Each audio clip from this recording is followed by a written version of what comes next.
Her fingers dug into the supple leather of the sofa, a desperate anchor in a swirling vortex of sensation and shame. Outside, the lights of Manhattan glittered like a carpet of fallen stars, a cold, indifferent audience to her undoing. The enormous pane of glass in his penthouse office pressed against her heated skin, a chilling reminder of how high she had climbed and how far she was about to fall. His body was a crushing weight upon hers, a deliberate, possessive brand of heat and muscle and the faint, expensive scent of whiskey and cedar. A whisper, more a broken prayer than a protest, tore from her throat, lost in the space between their lips. "Julian, please, we shouldn't."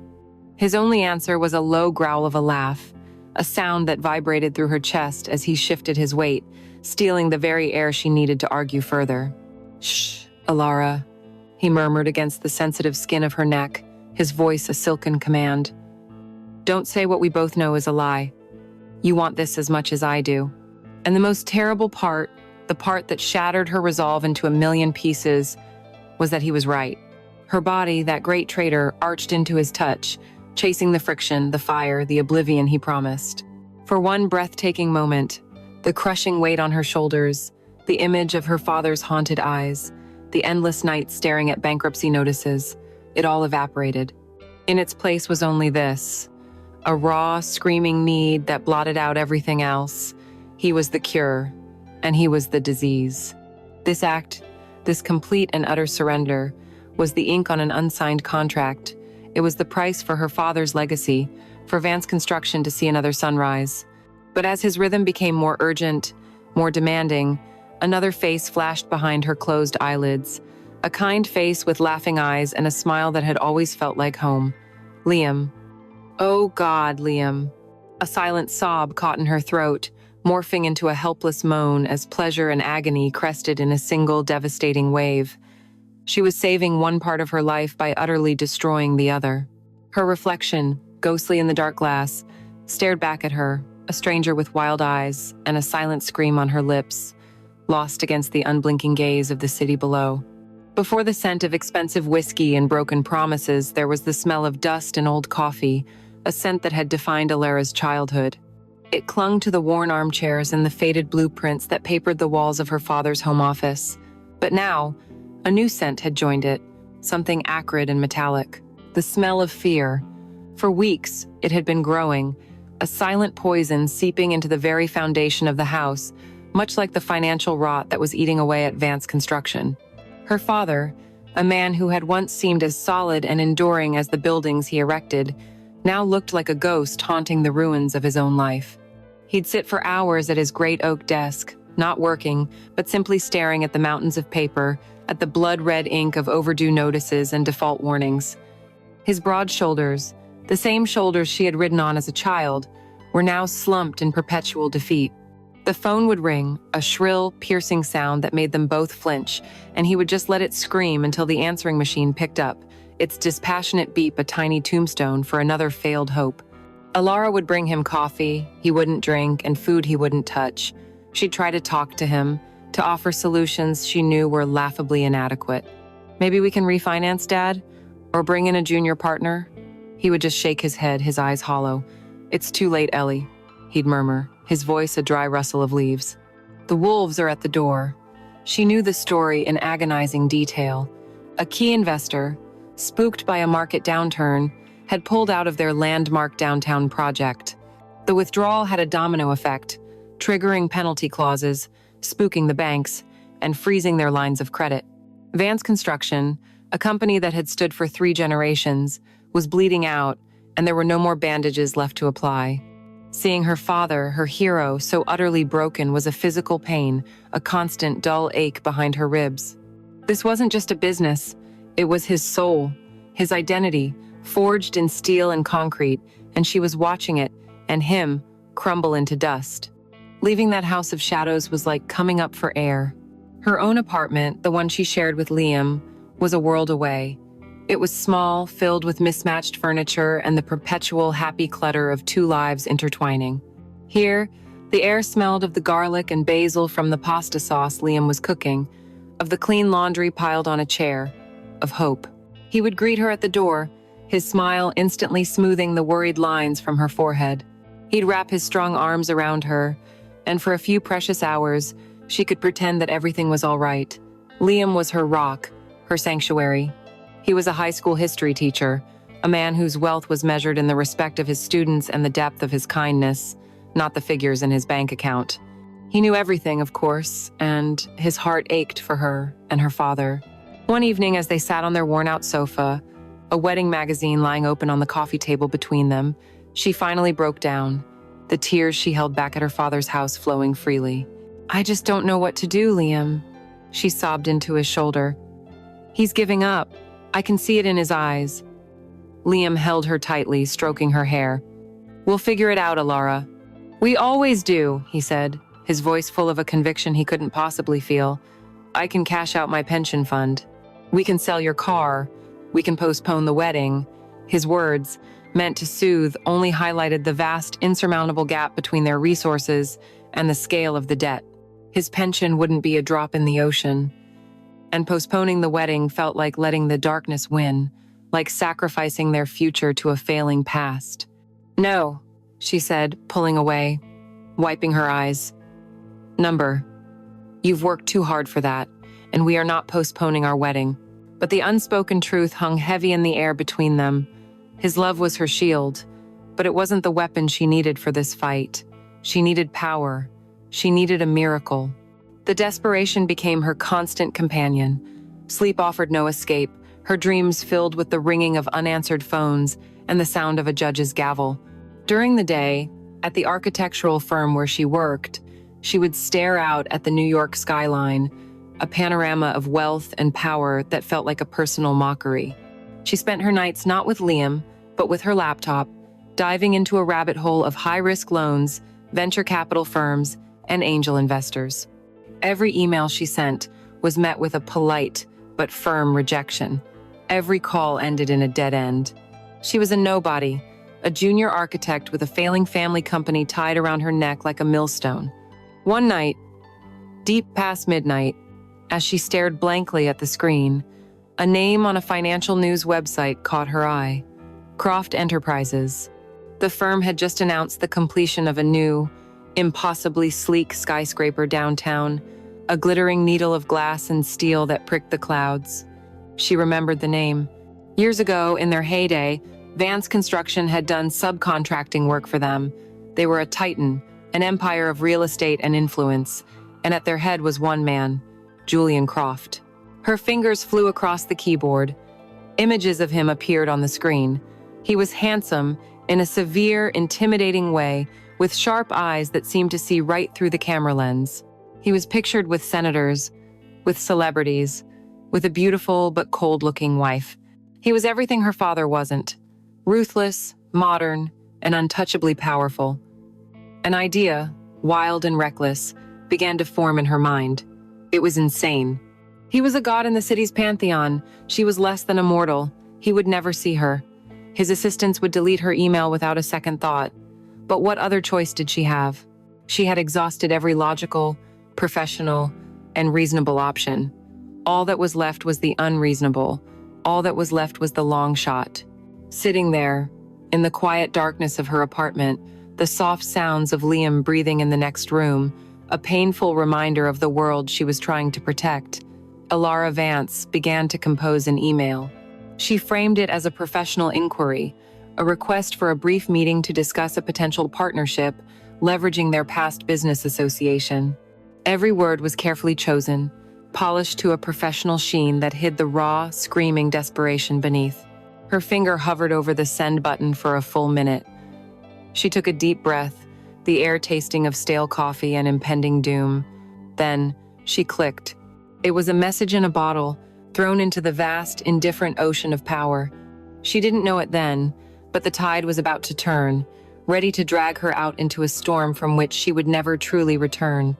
The email reply had come not from an assistant, but from Julian Croft's personal office. The brevity of it was a testament to his power. Tomorrow, 3 p.m. My office. There was no room for negotiation, no pleasantries. It was a summons. For the next 24 hours, Alara existed in a state of suspended animation, a bubble of nervous energy and fragile hope. She spent hours preparing, poring over financial statements and architectural plans until her eyes burned. She chose her outfit with the precision of a soldier preparing for battle, a tailored navy blue dress, conservative yet elegant, that hinted at the curves beneath without revealing them. Her hair was pulled back into a severe, professional chignon, and her makeup was minimal. She was armor-plating herself in professionalism, hoping it was thick enough to hide the desperation that thrummed just beneath her skin. The Croft Enterprises Tower was a monument to hubris and power, a shard of dark glass that tore at the sky. The lobby was a cathedral of marble and silence, the air chilled to an unnatural cold. As she gave her name to the receptionist, she felt a dozen pairs of eyes on her, assessing her, dismissing her. The elevator ride to the 80th floor was silent and unnervingly fast, her stomach dropping with each passing level. She was escorted by a coolly efficient assistant into a vast conference room.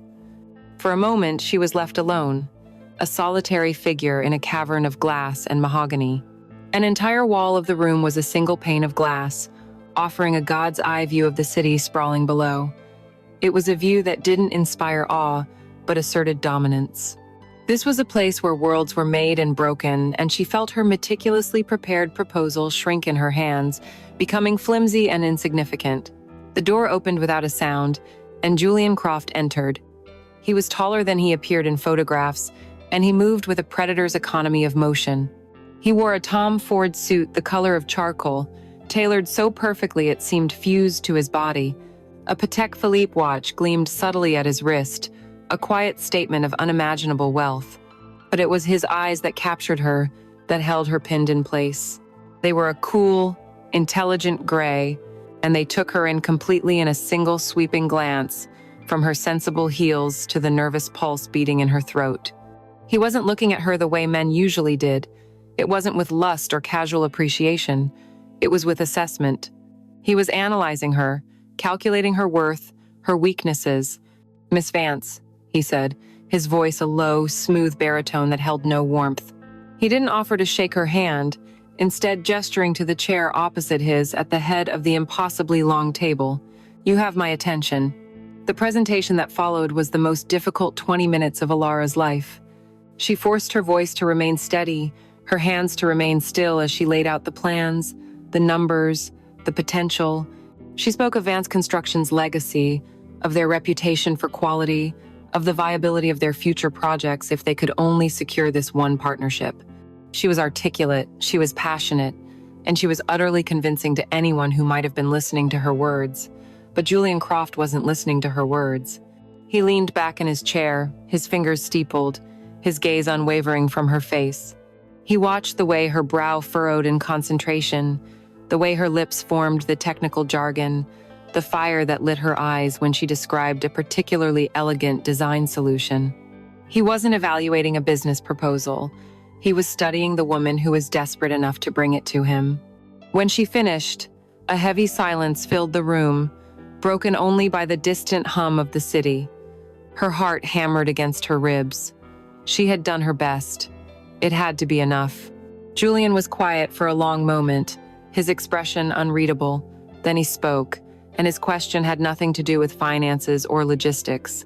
"Why are you here, Miss Vance?" he asked, his voice soft, almost conversational. "These are your father's problems. A woman with your talent, your ambition, you could be anywhere. Why chain yourself to a sinking ship?" The question threw her. It was too personal, too perceptive. "He's my father," she said, her voice a little too sharp. "His legacy is my legacy." A flicker of something amusement perhaps crossed his face. He then proceeded to dismantle her proposal with surgical, dispassionate precision. He pointed out 3 key financial weaknesses: a logistical oversight in her project timeline, and a market vulnerability she hadn't considered. It wasn't cruel. It was simply factual, a brutal and efficient execution. "Your proposal," he concluded, his tone final, "is built on sentiment, Miss Vance. And sentiment is not a currency I trade in. I'm afraid we can't help you." The words struck her with a physical force. It was over. The hope that had carried her through the last few days evaporated, leaving a cold, hollow dread in its place. She felt a flush of humiliation creep up her neck.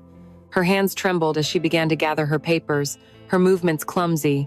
She wanted nothing more than to escape that room, to escape his analytical gaze. She stood, ready to offer a polite, defeated thank you and leave. But Julian stood as well, walking not to the door, but to the great glass window, his back to her. He stood for a moment, a powerful silhouette against the city he so clearly owned. "Your father's methods are outdated," he said, his voice reflective. He built his company in a different world, a world of handshakes and good faith. That world no longer exists. He turned to face her, his gray eyes locking onto hers.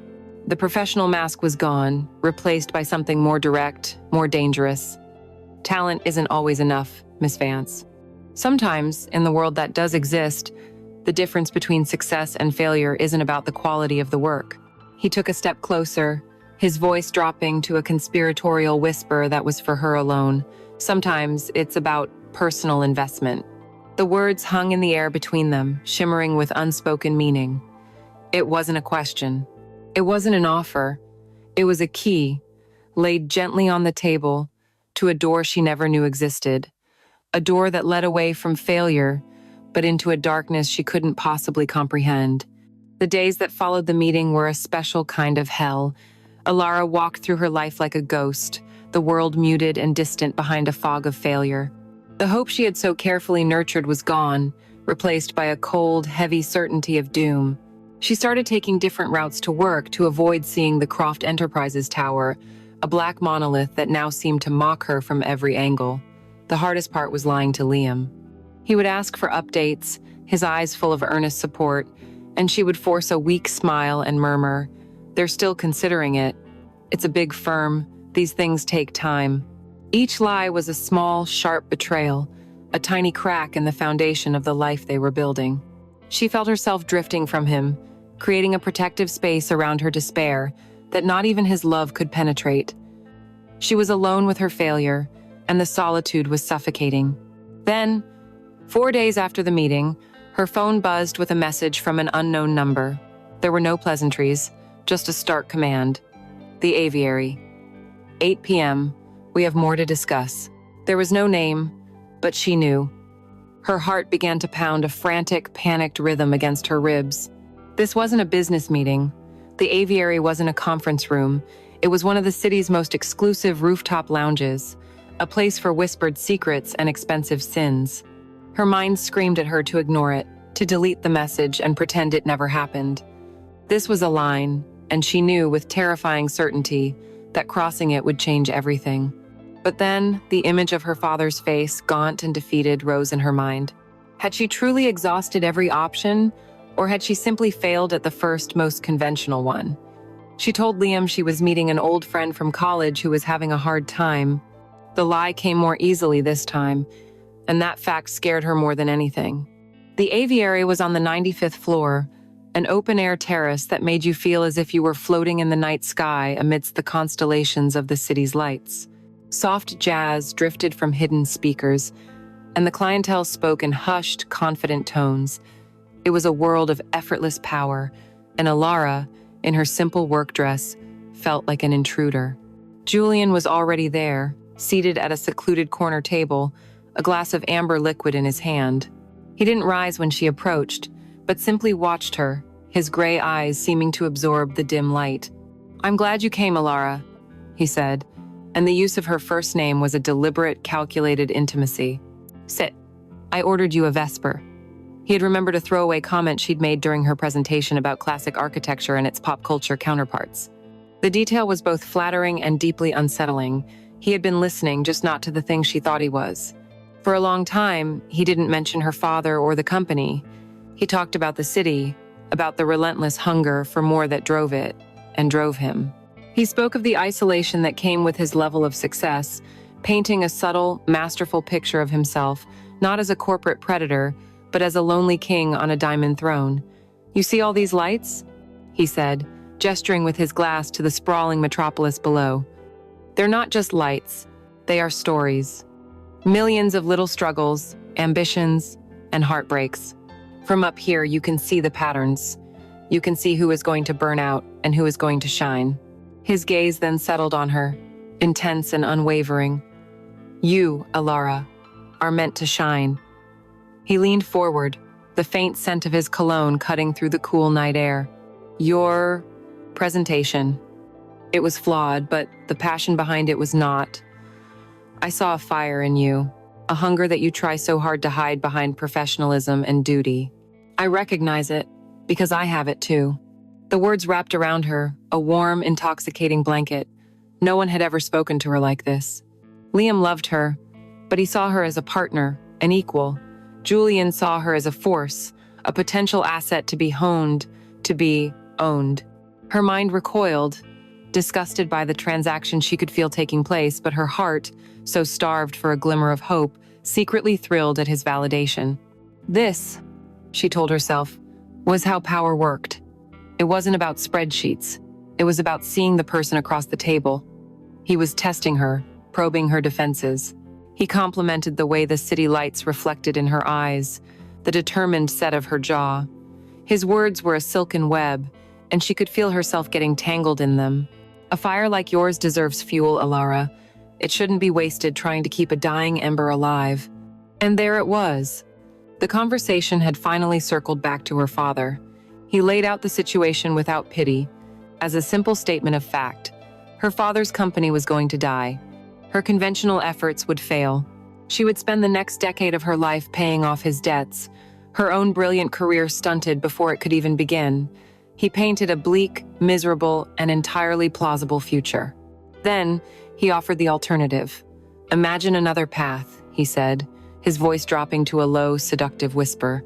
Imagine Vance Construction not just saved, but thriving, with access to contracts and resources it could only dream of. Imagine your father's pride. Imagine your own career, fast-tracked, working on the most important projects in this city, under my guidance, my patronage. The word hung in the air, rich with implication. All of this, he gestured again to the glittering world at their feet, could be working for you, not against you. All it requires is a different kind of partnership, one based on loyalty, on ambition, on a mutual understanding of what we both need. Her breath caught in her throat. He hadn't said a single explicit word, yet the offer was as clear as the glass in his hand. He was offering her the world, and the price was herself. The image of Liam's trusting smile flashed in her mind, a desperate warning from a life that was quickly slipping away. Shame, hot and bitter, rose in her throat. But it was followed by a dizzying wave of another emotion, a dark, thrilling sense of possibility. The weight of her father's impending ruin felt like a physical pressure on her chest, and Julian was offering to lift it. What was her own comfort, her own conventional morality, when weighed against her father's entire life's work? The justification, insidious and powerful, began to weave its logic through her panic. This wasn't for her. It was a sacrifice. Before she could answer, before she could even breathe, he reached across the table and placed his hand over hers. His touch wasn't forceful, but it was possessive, a gesture of ownership already claimed. A jolt, like an electric current, shot up her arm. "Don't answer now," he said smoothly, withdrawing his hand. "Just think about what you truly want, and what you're willing to do to get it." He left the payment on the table and stood to leave, leaving her alone, high above the city, with the unspoken offer hanging in the air, as toxic and intoxicating as the cocktail she had barely touched. She chose to walk the last 10 blocks. The taxi felt too confining, too much like a cage carrying her towards an execution, or perhaps a sacrifice. Each step on the cold pavement was a conscious decision, a steady march away from the woman she was and towards the woman she was about to become. Earlier that day, her father had called. His voice, stripped of its usual warmth and resonance, was a dry, cracking thing. The bank had sent the final notice. Foreclosure proceedings would begin in 30 days. It was the final push she needed, the shove that sent her tumbling over the cliff's edge she had been hesitating on. Her text to Julian had been a single, stark word: when. His reply was instantaneous, as if he had been waiting. "Tonight, my office, 9 p.m. We'll look over the revised plans."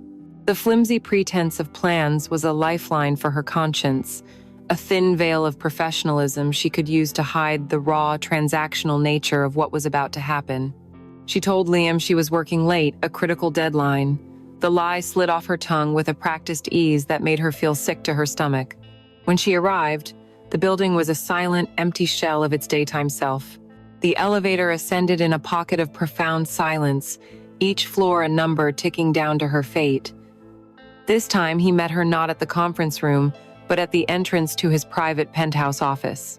The space wasn't an office, it was a lair. Dark woods, supple leathers, and chrome accents gleamed in the low, strategic lighting. A fire crackled in a modern, glass-enclosed hearth, and one entire wall was the familiar, breathtaking view of the city, a silent, glittering witness. He wasn't in a suit. He wore a soft, charcoal gray cashmere sweater and dark trousers, an outfit that screamed wealth far more loudly than any suit could. The casual intimacy of it was disarming, and she felt her own professional armor begin to crack. "Alara," he said, his voice a low murmur that was almost part of the room's quiet hum. "I'm glad you came." He took her coat, and as he slid it from her shoulders, his fingers deliberately brushed against the bare skin of her neck, a warm, possessive touch that sent an involuntary shiver down her spine. He didn't hang it up, but simply dropped it onto a chair, a gesture of casual ownership.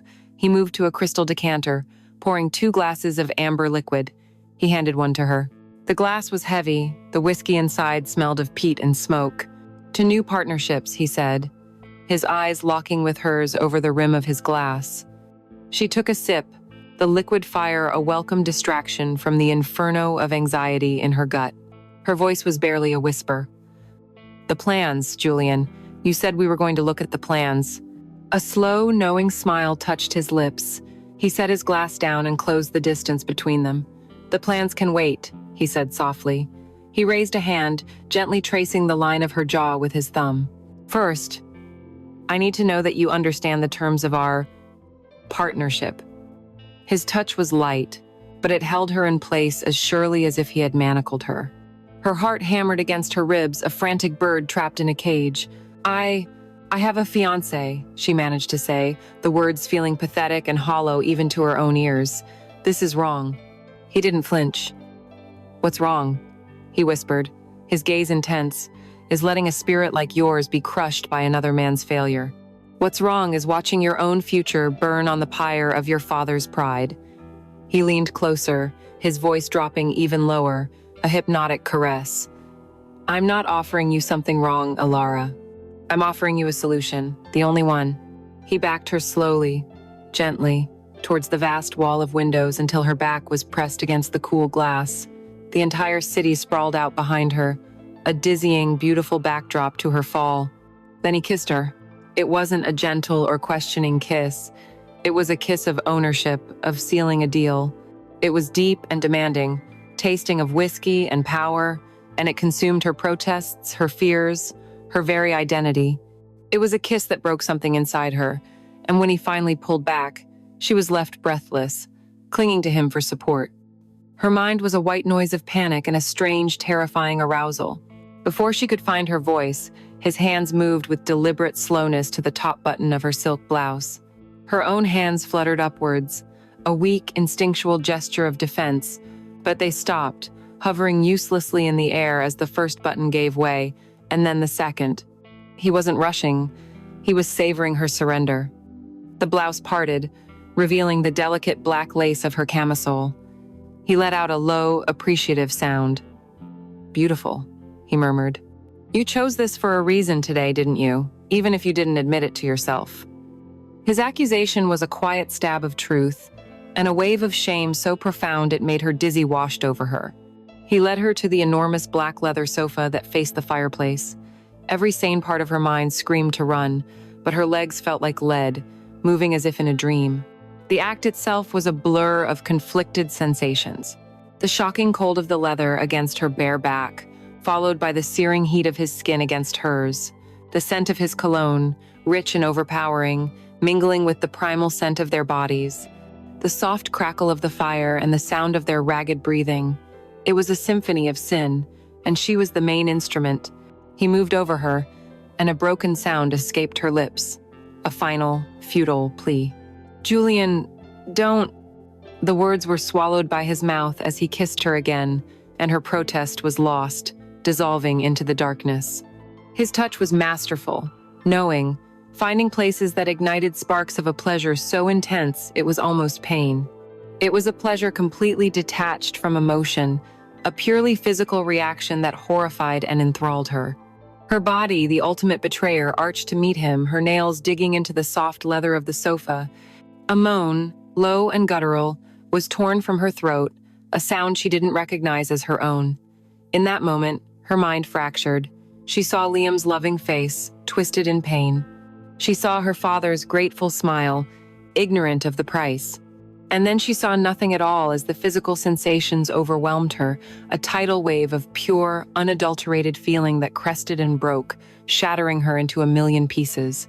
In the deafening silence that followed, there was only the sound of the fire and the distant, indifferent hum of the city. She lay there, a sacrifice on an altar of leather and glass, the deal completed, her soul the final, silent signature on the contract. She woke to the unfamiliar weight of silence. The silence of a space so large and high above the city that the morning's usual symphony of sirens and traffic was reduced to a distant, ignorable hum. The sheets were Egyptian cotton, impossibly smooth against her bare skin, and they smelled faintly of him, that expensive, clean scent of cedar and something else, something uniquely Julian. For a disoriented moment, she didn't know where she was. Then, memory returned, not as a gentle wave but as a physical blow, knocking the air from her lungs. The penthouse, the window, the sofa. A groan of self-loathing escaped her lips, swallowed by the cavernous bedroom. She was alone. The space beside her in the enormous bed was cool, the pillow undisturbed. The morning sun sliced through the floor to ceiling windows, a harsh, unforgiving light that was the enemy of last night's shadows. It illuminated every detail of the room with stark clarity, the minimalist art on the walls, the cold chrome fixtures, the silk blouse and lace camisole she had worn, now lying in a discarded heap on a leather armchair. Seeing them there, so detached from her body, made her feel profoundly, sickeningly naked.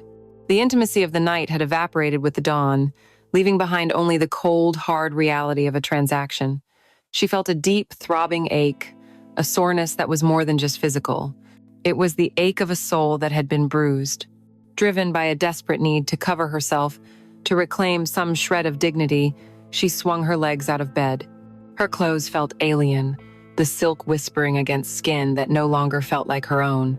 From the main living area, she heard his voice, calm and measured, not the seductive murmur of the night before, but the crisp, authoritative tone of command. She followed the sound, her bare feet silent on the cold marble floor.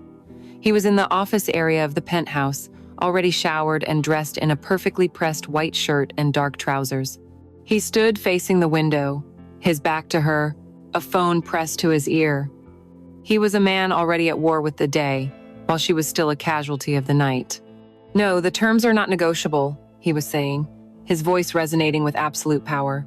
"You will consider the Vance construction debt restructured and their credit line fully restored. My firm is guaranteeing the full amount. Any further delays will result in us reevaluating our entire portfolio with your bank. Do you understand?" "Good." He ended the call without a goodbye and turned, his eyes finding her in the doorway. There was no warmth in his gaze, no trace of the passion from hours earlier. It was the same cool, assessing look he'd given her in the boardroom. He had moved on. This was just another item on his morning's agenda, and it was now checked off. "Good morning, Alara," he said, his tone utterly neutral. "It's done. Your father will get a call from his bank manager within the hour. The wolves, as you called them, have been caged." He delivered the news with the emotional detachment of a surgeon announcing a successful, if routine, procedure. There was no hint of shared conspiracy, no acknowledgement of what had passed between them. He had held up his end of the bargain. The unspoken part of the sentence, "Now you will hold up yours," hung in the air between them, thick and suffocating. A wave of nausea washed over her. She had won. She had saved her father. But standing there, in the harsh light of day, it felt exactly like a defeat. She just nodded, unable to form words, and turned to retrieve her coat and purse, a desperate need to flee, to escape this sterile cage, consuming her. As she was slipping on her shoes, he walked over, not to touch her, but to place something on the polished table beside her. It was a sleek black plastic rectangle, a key card. "For your convenience," he said, his voice void of emotion. "There will be other projects, other plans to review. I value efficiency." The words were corporate, sterile, but the meaning was brutally clear. This was not a one-time event. This was the beginning. The key card was not a key. It was a leash. It was a symbol of his access, his ownership. Her hand trembled as she reached out and took it. The plastic felt cold and heavy, a dead weight in her palm. Picking it up was her final, silent consent to the terms he had laid out. The taxi ride home was a journey through a foreign country. The bright morning sun seemed obscene. The bustling streets filled with people living normal lives felt like a personal affront. She felt marked, tainted, a secret sinner hiding in plain sight. She could still feel his hands on her, smell his scent in her hair. She clutched her purse, the keycard inside a block of ice against her hip. When she finally unlocked the door to her own apartment, the familiar scent of coffee and Liam's cinnamon toast assaulted her senses. It was the scent of home, of safety, of love, a sanctuary she had just desecrated. Liam was in the kitchen, humming along to the radio, a dish towel slung over his shoulder. He turned, and his face broke into that warm, familiar smile that had always been her safe harbor. "Hey, you," he said, his eyes full of love and concern. "Rough night? You look exhausted." The simple, innocent affection in his voice was a physical blow. He came towards her, intending to wrap her in a hug, but she recoiled instinctively, taking a step back. I feel grimy," she stammered, the excuse tasting like poison. "I need a shower." Before he could question her, she fled to the bathroom, locking the door behind her. She stripped off her clothes, dropping them on the floor as if they were contaminated, and stepped into the shower, turning the handle until the water was scalding hot. She scrubbed at her skin with a desperate, frantic energy, the soap and water a pathetic attempt to wash away more than just the physical remnants of the night. She wanted to wash away his touch, his scent, the memory of her own moans, the feeling of his body against hers, but the stain wasn't on her skin. It was inside her, a deep, indelible mark on her soul. When the water finally began to run cold, she stepped out, wrapping herself in a towel. She stared at her reflection in the steamed-up mirror, but the face looking back wasn't hers. It was the face of a stranger, a woman with haunted eyes and a terrible secret, a ghost who had just taken up residence in her own home. The call from her father came 2 days later. Alara was at her desk, staring blankly at a blueprint, when her phone rang. His name flashed on the screen, and for a terrifying second, she thought something else had gone wrong, that Julian had lied. But the voice that greeted her was not the broken, defeated one she had grown used to. It was a voice she hadn't heard in years, a voice brimming with a vibrant, booming joy that felt like a physical blow. "Ellie, you did it! You absolute miracle worker, you did it!" He was laughing, almost crying, telling her about the call from the bank. The debt was frozen, the credit line was restored, and a new massive investment was being funneled into the company, guaranteed by a holding firm owned by Croft Enterprises. "They said it was because of your presentation, your vision for the future of the company," he gushed, his pride a radiant, painful force coming through the phone. "I always knew you had it in you. You saved us, Ellie. You saved my life's work." Alara stood in the stairwell of her office building, one hand pressed against the cold concrete wall for support. She murmured the right words, forced a laugh, and promised to come over for a celebratory dinner. But with every word of praise he showered upon her, the hollow space inside her grew larger.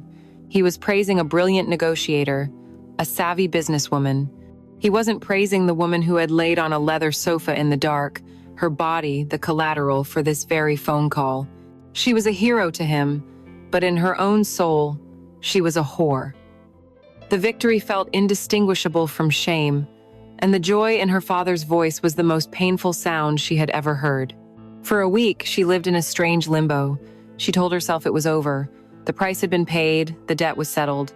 She threw herself into her work, arrived home early every evening to be with Liam, and tried desperately to reconstruct the shattered pieces of her old life.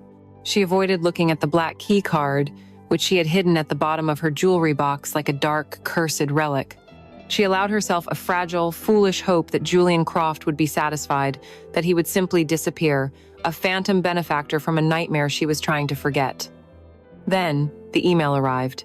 It was formal, addressed to her and her direct supervisor, and CC'd to Julian's executive assistant.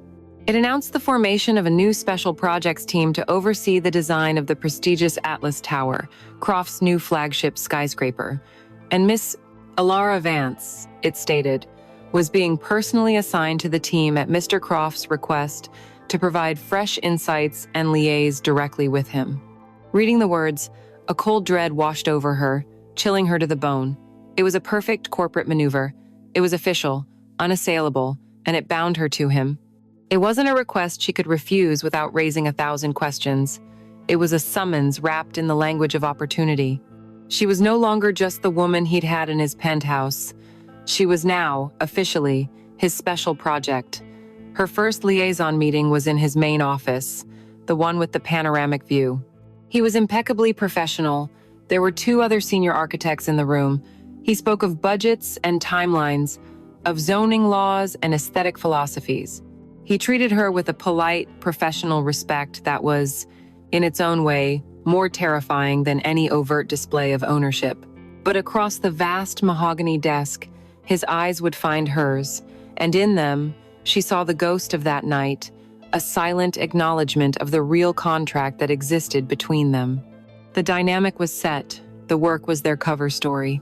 As the weeks went on, the group meetings became less frequent, replaced by one-on-one sessions in his private office to review sensitive materials. It was during these sessions that the lines blurred. He would stand behind her as she looked at a blueprint, his hand resting on the back of her chair, his knuckles brushing against her shoulder. He never did anything overtly improper, but his presence was a constant, simmering heat. She found herself changing, adapting. The severe, professional armor she used to wear seemed pointless now. She started wearing softer fabrics, dresses that clung more closely to her waist, blouses that were a little lower cut. She told herself it was about feeling more confident in a high-powered environment, but she knew, in a dark corner of her heart, that she was dressing for his gaze. She had become hyper-aware of her body, not as her own, but as an asset in this silent, ongoing negotiation. This new, secret life began to poison her old one. The lies to Liam became a constant corrosive acid. Late night at the office became her regular refrain. The guilt was a physical presence, a third person in their small apartment. One evening, they were curled up on the sofa, watching a movie. Liam reached over, gently tracing a pattern on the inside of her forearm, a simple, loving gesture he had done 1,000 times. But his innocent touch landed on the same spot Julian's hand had gripped just hours before, and she flinched, a sharp, involuntary recoil.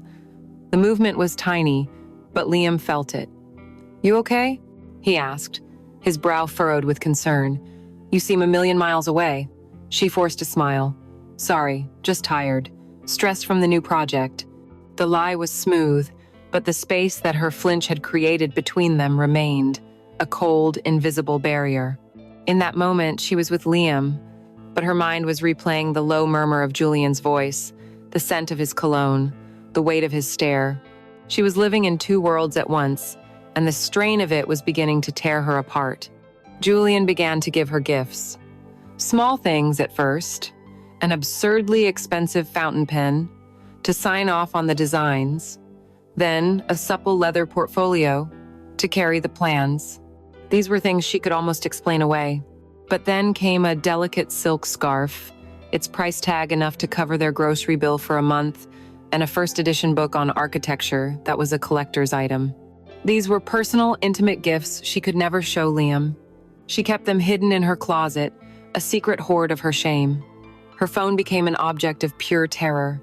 A text from him could arrive at any moment, a simple, "My office, now," that would send her heart into a panicked frenzy as she scrambled to invent a plausible excuse for Liam. She was constantly on edge, living in fear of a single mistake, a single slip-up that would bring her carefully constructed house of cards crashing down. One night, standing in front of her bathroom mirror, she unwrapped the silk scarf. It was the color of a midnight sky, and it felt like water against her skin. As she draped it around her neck, She looked at her own reflection. She saw the fear in her eyes, the guilt, but she also saw something else, something new and terrifying, a flicker of excitement, a flush of power.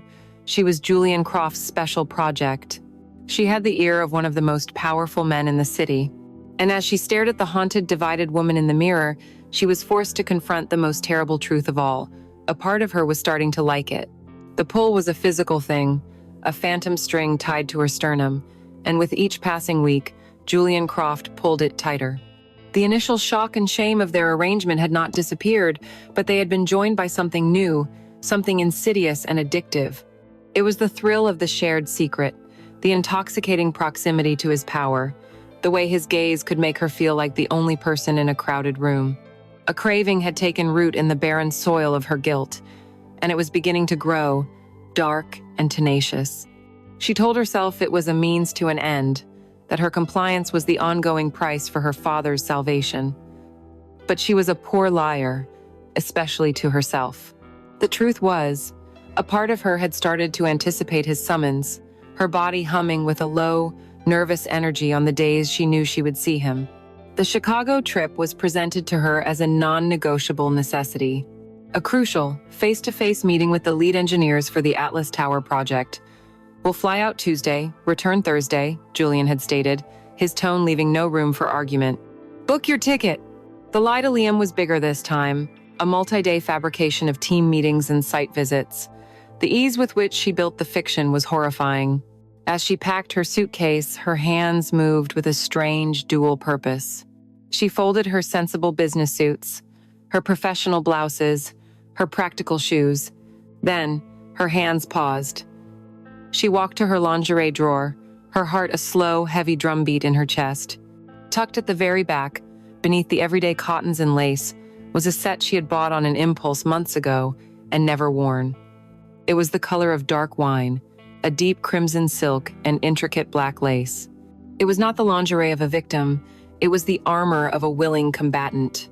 With a steady hand, she took it out and placed it in her suitcase, a silent, damning admission of her own intent. The flight was first class. The car that met them on the tarmac in Chicago was a sleek, black Mercedes. The hotel was a bastion of old-world luxury. At the check-in desk, Julian handled everything, speaking in low, confident tones. "The presidential suite for Mr. Croft," the concierge said with a deferential smile, handing Julian a single key card. He didn't flinch, didn't offer an explanation as he led her towards the elevator. He didn't need to. When he opened the door to the suite, the unspoken was made real. It was a sprawling space of dark wood, plush carpets, and floor-to-ceiling windows offering a staggering view of the Chicago River and the city skyline. In the center of the living area was a large conference table, and on a side table, a bottle of Dom Perignon was already chilling in a silver bucket. "It has the facilities we need for tomorrow's prep," he said, his voice smooth as silk. "It's more efficient this way." The excuse was perfect, professional, and utterly transparent. They spent an hour at the table, blueprints spread out between them, discussing stress tolerances and wind shear calculations. But the work was a farce, a flimsy curtain drawn over the raw, humming tension that filled the room.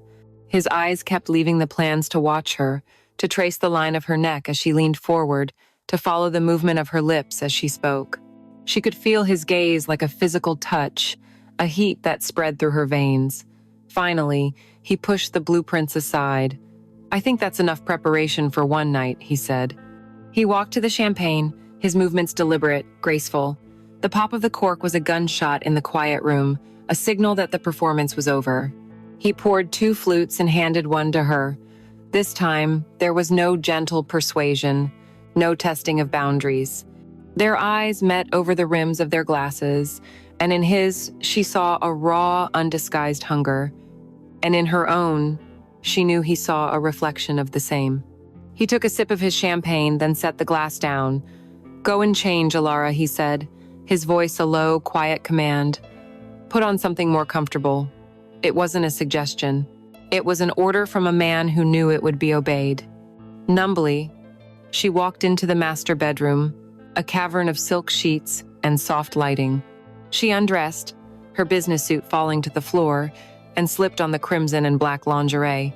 It felt like a costume, the final piece of the transformation into this other woman, this creature of secrets and desire.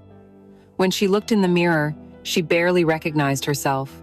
This was not Alara Vance, the loving fiancée, the dutiful daughter.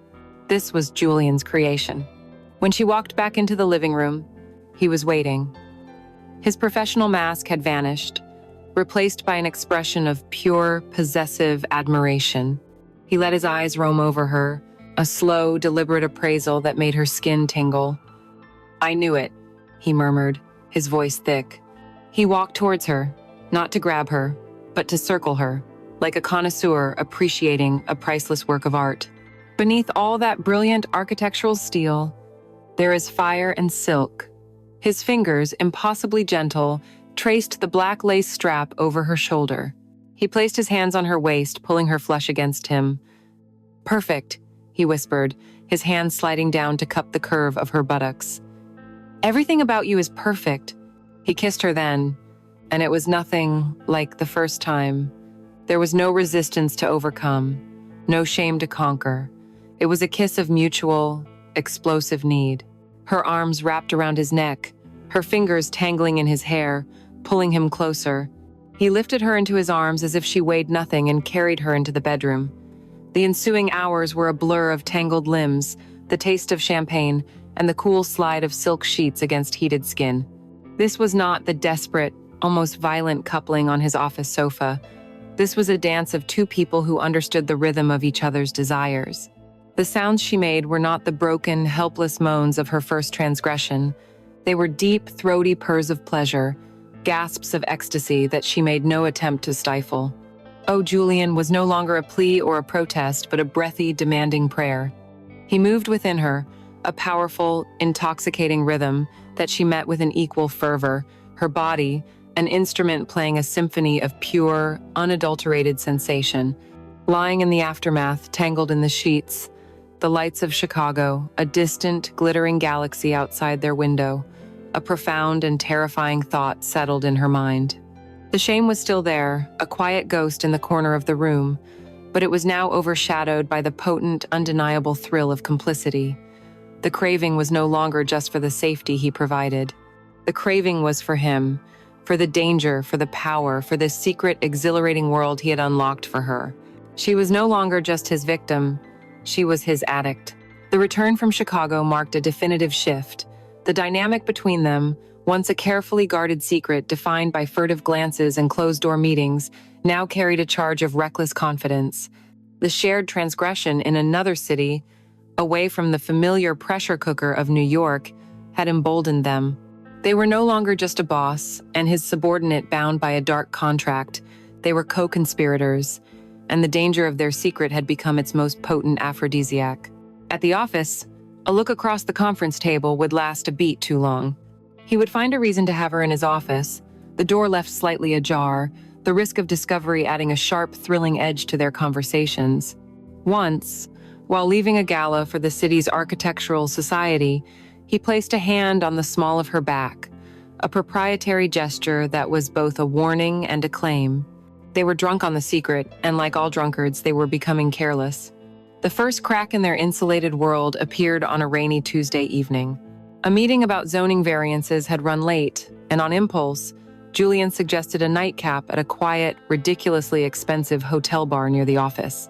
To celebrate a small victory, he'd said, his smile indicating he wasn't talking about the meeting. They sat in a dark, secluded booth, the tension between them a living thing. They talked in low voices, their knees occasionally brushing under the table. It felt safe, anonymous. But as they were leaving, stepping out from the dim intimacy of the bar into the brighter lobby, a familiar face appeared, walking in. It was Marcus Thorne, a senior project manager from her firm, a man known for his ambition and an almost predatory level of observation. The moment seemed to play out in slow motion. Marcus's sharp eyes flickered from Julian's recognizable face to Alara's, then down to where Julian's hand was still resting lightly on her elbow. There was no shock on Marcus's face, only a flash of cynical understanding. He gave them a curt nod, a smirk playing on his lips. The interaction lasted no more than 3 seconds, but it was enough to shatter their illusion of invisibility. The next morning at the office, Marcus was waiting by the coffee machine as Alara poured herself a cup. "Morning, Vance," he said, his voice laced with a new, unwelcome familiarity.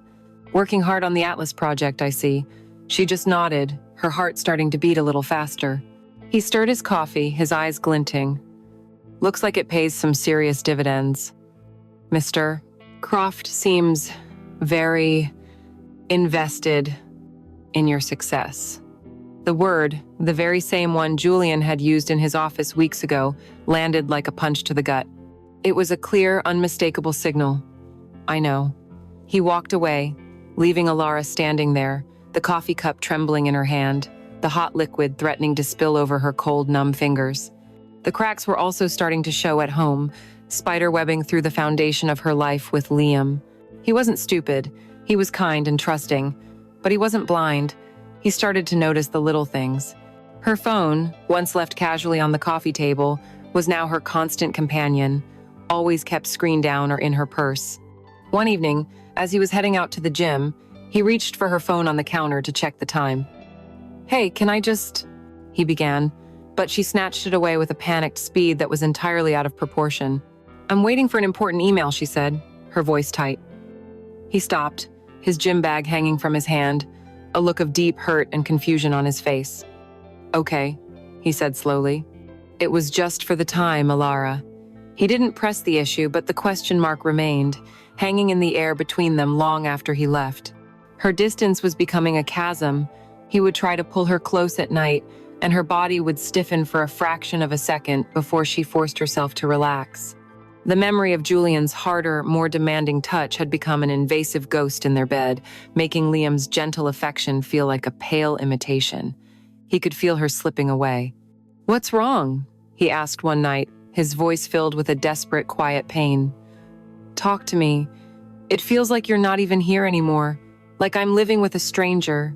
She fed him more lies about the stress of the project, the long hours, the immense pressure. Each lie was another brick in the wall she was building between them, a wall that was becoming too high to ever climb over. The close call, when it came, was as sickeningly mundane as it was terrifying. It was a Saturday morning, a rare, peaceful oasis in her chaotic life. Liam was making pancakes, the smell of melting butter and maple syrup filling their small apartment. It was a perfect picture of domestic bliss, so painfully normal it felt like a scene from another life.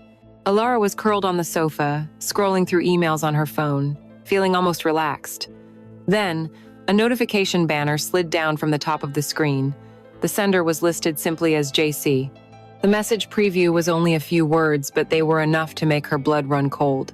"Last night was exquisite. Still thinking about you." Her breath hitched. Her fingers fumbled as she tried to swipe the notification away, her thumb smearing the screen. It felt as if the message was burning there, visible from across the room. "Hey, who was that from?" Liam asked, his back still to her as he flipped a pancake. His tone was casual, but her reaction was anything but. "Oh, no one," she said, her voice unnaturally high. Just work. Julian. Checking in about the engineering specs for Monday." The lie was clumsy, nonsensical for a Saturday morning, and she knew it. Liam turned around, spatula in hand, a pancake steaming on its surface. He looked at her panicked eyes, at the way she was clutching her phone to her chest. He didn't say anything, but she saw the flicker of doubt in his eyes, the subtle tightening of his jaw. He knew she was lying. He didn't have the proof, not yet, but the seed of absolute certainty had just been planted. He turned back to the stove, the silence in the room suddenly deafening, broken only by the sizzle of the batter on the hot pan. From that day on, Alara began to unravel. The thrill of the affair was gone, replaced by a gnawing, ever-present paranoia. Every quiet moment from Liam felt like an accusation. Every whispered conversation she passed at the office seemed to stop abruptly, the participants surely talking about her. Marcus Thorne's knowing smirk followed her down every hallway. She became obsessive, a frantic prisoner of her own secret. She deleted call logs, cleared browser histories, and started paying for taxis in cash. The double life that had once felt like a source of dark power now felt like a tightening noose. She was no longer in control of the secret. The secret was in control of her, demanding more lies, more vigilance, more of her soul. The unraveling had begun, and she was in free fall, terrified of the inevitable, brutal impact that awaited her at the bottom. The paranoia was a poison ivy, its tendrils wrapping around her thoughts, her sleep, her very soul. Every shadow held a knowing smirk. Every quiet moment with Liam felt like the calm before a devastating interrogation. She was a ghost in her own life, haunted by the constant, thrumming fear of exposure. The breaking point came not as a dramatic explosion, but as a quiet, gut-wrenching moment of clarity. Liam had come home with a single, perfect rose, for no reason at all. As he handed it to her, he smiled his warm, open smile and said, "I miss you, Alara. Even when you're right here, I miss you." His simple, profound sadness was more damning than any accusation.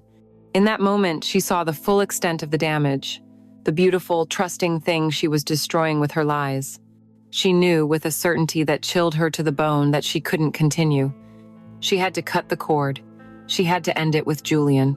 Fueled by a cocktail of desperation and guilt-ridden courage, she went to his office that evening. She didn't wait to be summoned. She walked past his assistant with a curt nod and pushed open the door to his private office. He was on the phone, his back to her, looking out at the city as night began to fall. He ended the call without turning around. "This is a new development, Alara," he said, his voice a low, dangerous calm. "You coming to me."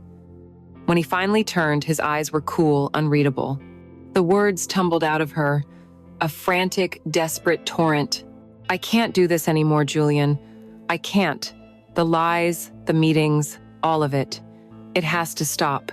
We have to stop." She stood her ground, her hands clenched into fists at her sides, her whole body trembling with the force of her conviction. "The deal is done. Your part is done. And my part is over." He listened, his expression unchanging. For a moment she thought, with a surge of wild hope, that he might just let her go. Then, a slow, cold smile touched his lips, a smile that didn't reach his eyes. "Over?" he repeated, the word dripping with condescending amusement. "You think this is something you can just cancel?" He walked slowly, deliberately, to the great window, his silhouette ablaze against the glittering skyline. "Look down there, Alara. Find the Nexus Tower project. You'll see the Vance construction crane on the skyline, lit up for the night shift. Your father's men are earning overtime tonight. Your father is probably at home, sleeping soundly for the first time in years. All because of me. All because of our partnership." He turned from the window, his voice dropping, losing its silken edge and taking on the hardness of steel. "You don't seem to understand. I didn't save your father's company as a favor. I made an investment. I invested in you, and you are a long, long way from paying off that debt." Fear, cold and sharp, began to pierce through her resolve. "It was supposed to be a one-time thing," she whispered, her voice cracking. He laughed, a short, humorless sound. "That was your naive assumption, not my offer. I own that company's debt, Alara, which means I own your father's future, and I own you. You are my project, my creation.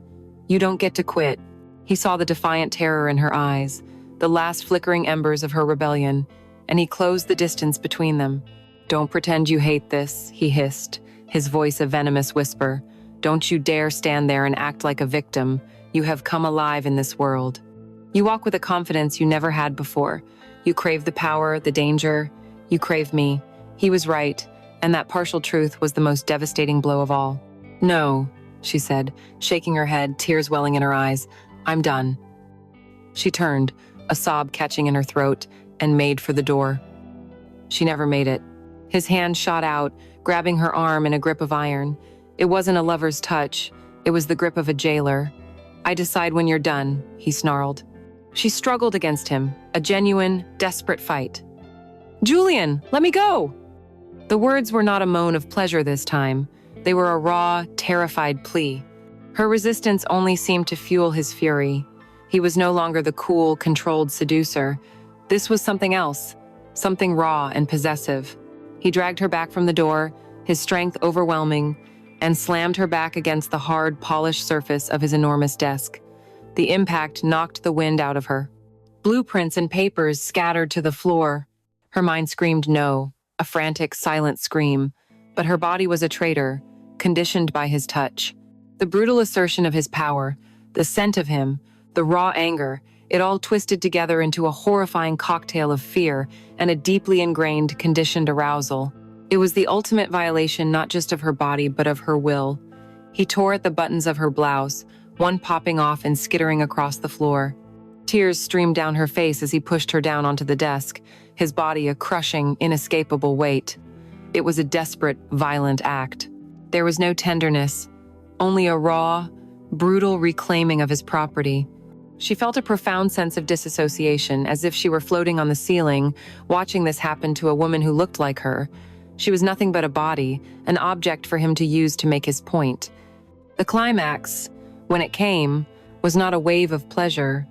It was a sob, a violent, shattering spasm that ripped through her body, a complete and total expulsion of hope, of fight, of self. It was the sound of a soul breaking. In the ringing silence that followed, he pulled away from her, his breathing heavy but even.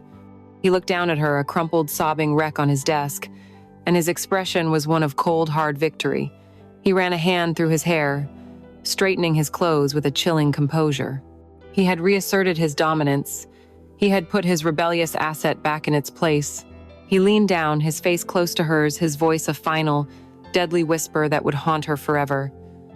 "Now you understand," he said. "Don't you ever forget who you belong to." He then turned, picked up his briefcase, and walked out of the office, leaving her there, broken and utterly alone in the darkness, surrounded by the scattered, useless plans of a future that had just been erased. The days following the assault in Julian's office were lived in a thick, gray fog. Alara was a machine made of hollow spaces, performing the functions of life without any of its feeling.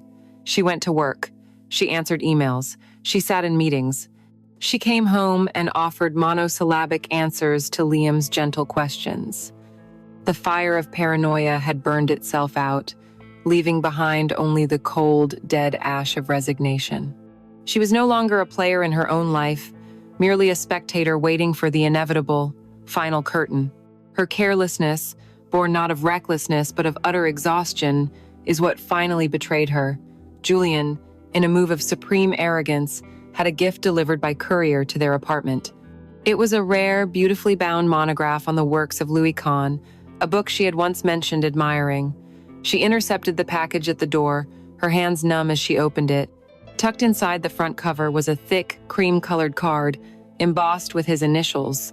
The note was short, the handwriting, a confident, slashing script. "For my most brilliant architect, the world is yours to build. JC."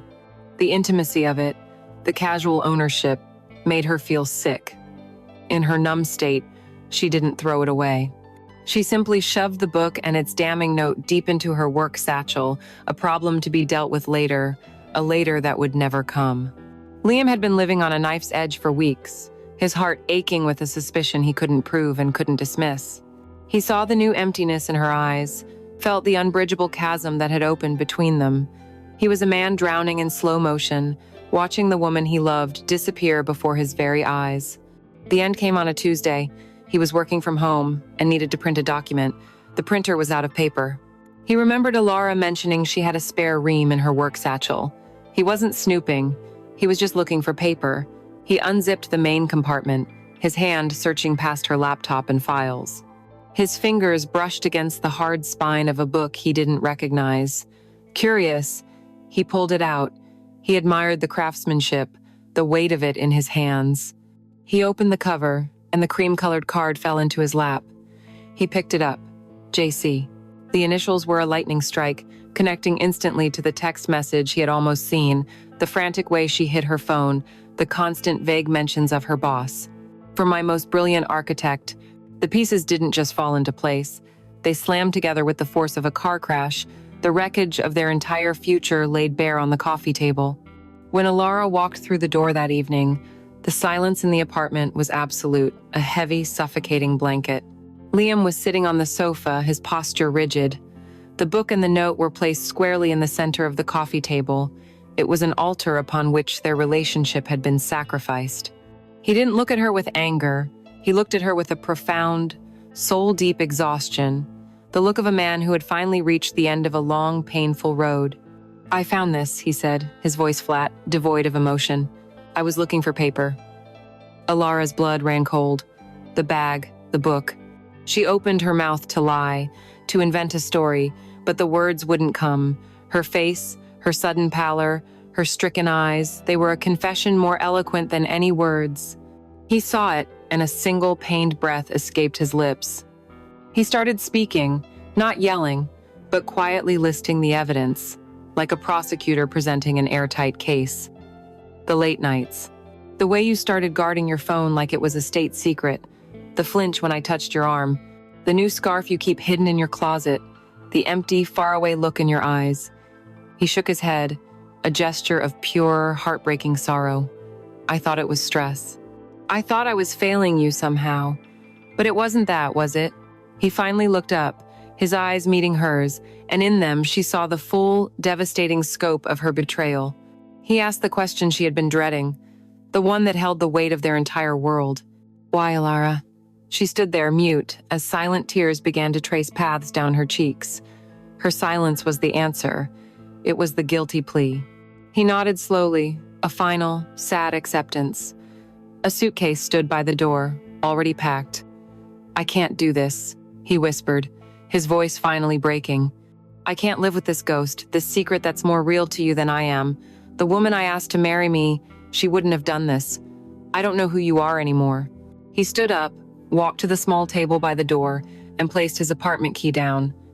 The small metallic click was the sound of her world ending. He walked past her without another word, without a backward glance, and closed the door softly behind him. The latch clicking shut was the most violent sound she had ever heard. She was still standing in the wreckage of her living room, of her life, when her phone began to buzz. It was her father. His voice was tight, unnatural. "Ellie, I need you to come to the house. Right now." The tone sent a fresh wave of ice through her veins. The disease was spreading. When she arrived, the house was dark except for a single light in his office. He was sitting at his desk, the desk she had saved, a glass of whiskey in his hand. He didn't look at her as she entered. "I had lunch with Bob Henderson today," he said, naming a lifelong friend and business rival. "Heard some talk. Some ugly rumors about how a company on the brink of collapse suddenly gets a golden parachute from a shark like Julian Croft." He took a long swallow of his drink. "They're saying things, Ellie. Things about you. About a personal arrangement. Tell me they're lying. Look me in the eye and tell me it's all just vicious gossip." She looked at her father, at the proud, honest man who had taught her everything she knew about integrity, and the lie died on her tongue. Her gaze fell to the floor. She couldn't do it. A terrible, ragged sound tore from her father's throat, a sound of utter disillusionment. He slammed the glass down on the desk. "My God," he choked out, his voice thick with a disgust that was 1,000 times worse than anger. "I would have rather lost it all. I would have rather stood in the gutter, bankrupt, with my dignity, than have this company saved by my daughter's shame." He finally looked at her, and the love and pride that had always been in his eyes were gone, replaced by the cold, flat stare of a stranger. "You didn't save my company, Alara. You just put a price tag on our family name. I don't even know what to say to you. I don't know who you are." He gestured vaguely towards the door. "Just go." She left his house, the home of her childhood, and walked out into the cold, indifferent night. In the space of 3 hours, she had lost the man she loved and the man she had sacrificed everything for. She had won the battle for her father's company, but in doing so, she had lost the entire world. 6 months. A half year is not a long time, but it is long enough for a life to be completely dismantled and reassembled into something smaller, something colder. Alara now lived in a small, anonymous apartment on the west side, a place with thin walls and a view of a brick alleyway. She had a new job at a respectable, if unremarkable, architectural firm. It was a place where no one knew the name Vance, where her ambition was a quiet, dormant thing, and where she could disappear into the comforting mediocrity of drafting strip malls and suburban dental offices. Her life had become a study in the color gray. She had left Croft Enterprises the day after Liam walked out. She wrote a simple, one-line resignation email and sent it. Julian's assistant replied within the hour, accepting it, and a severance check was couriered to her that afternoon. It was a final, clean, impersonal transaction. Julian himself never contacted her again. The fever had broken. Their connection, she now understood, was never about desire, not really. It was a volatile chemical reaction of power, secrecy, and desperation. Once the secret was out, once the desperation was sated, the entire structure collapsed into dust. He was a ghost of power, a phantom she sometimes saw in the pages of the Wall Street Journal, his empire ever expanding, his life completely untouched by the wreckage he had left in hers. Liam was a ghost of a different sort, the ghost of love. He had vanished completely. Her one attempt to call him a month after he left went to a disconnected number. An email went unanswered. She had walked by their old apartment once, a torturous pilgrimage, and saw a new couple's name on the mailbox. He had erased her, and she knew she deserved it. He was the life she had chosen to sacrifice, the warm, vibrant future she had traded for a past she couldn't save and a present she couldn't bear. The most present ghost, the most painful one, was her father. Vance Construction was thriving. With the backing of Croft's investment, they were more successful than ever before. This was her victory, the tangible result of her sacrifice, and it brought her no comfort. She and her father had reestablished a fragile, brittle routine, dinner once a week at a quiet restaurant. Their conversations were excruciatingly polite, careful tap dances around the gaping crater in the center of their relationship. They spoke of material costs, of project timelines, of the weather. They never spoke of Liam. They never spoke of Julian. They never spoke of the night she had come to his office in tears, only to be met with the cold wall of his shame. The love between them had not died, but it was now buried under a mountain of unspoken words and a profound, permanent disappointment in his eyes that was far worse than any anger. One evening in early spring, she was walking home from her new gray job as dusk bled across the sky, turning the clouds to the color of a bruise. The city, which had once been a symbol of her ambition, was now a minefield of memories. She saw the rooftop bar where Julian had laid his silent offer on the table, and she crossed the street to avoid it.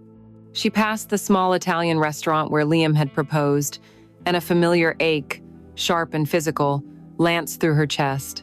Her route now required a conscious, deliberate avoidance of the Croft Tower, a building she could no longer look at without feeling a phantom sickness.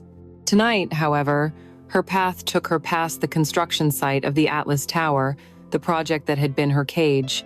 It was no longer just a foundation. It was a magnificent skeleton of steel, reaching halfway to the clouds, a monument to the partnership that had cost her everything. She stopped, mesmerized by the sight of the welder's sparks, like fleeting man-made stars against the twilight. As she stood there, a cold gust of wind swirled down the canyon of buildings, whipping a strand of hair across her face. And in that moment, she felt it. A phantom sensation, as real as a memory. The weight of a hand on the small of her back. The low murmur of a voice in her ear, whispering about power and desire. It wasn't a memory of passion. It was a memory of possession. A brand on her soul that would never fade. She had gotten what she wanted. Her father's legacy was secure, a name in steel and concrete that would outlive him, but she was an exile from that legacy, a pariah in her own story. She hadn't just slept with her boss to save the company. She had traded her future for her father's past. She had traded the warmth of a loving home for the cold, hard currency of success. She had saved a business, but she had lost herself. The Atlas Tower would one day be finished, a shining testament on the skyline, filled with life and commerce. But her own reconstruction, she knew, had not yet even begun. And as she turned away from the rising tower and walked alone into the growing darkness, she feared, in the deepest, most silent part of her hollowed-out heart, that it never would.